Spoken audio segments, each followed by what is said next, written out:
मांडायची आहेत माननीय मुख्यमंत्री महोदयांच्या मनात आज काही महिला विषयामधल्या काही नवीन घोषणा करायचं पण आहे. त्यामुळे यात आता वेळ न घालवता प्रश्नोत्तराचा तास तर संपलाच, 12:52 झाले, पण तोही अधिकार तुम्हाला आहे की तुम्हाला आजचे प्रश्न काही व्हाव्याचं वाटत असेल एक्सटेंड करू शकता.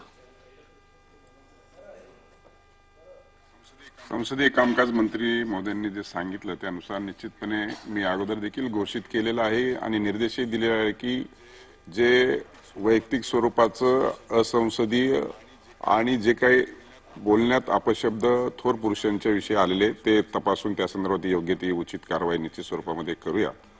आणि मला वाटतं आता जे काय आहे ते आपण बोललेले आहेत. चंद्रकांत दादा,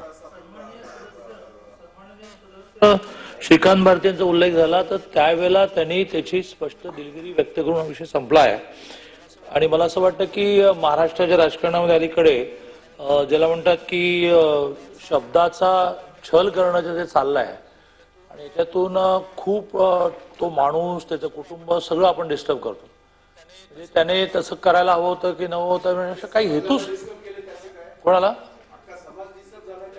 हो ऐका ना, तो विषय चालवायचा चालवा मग.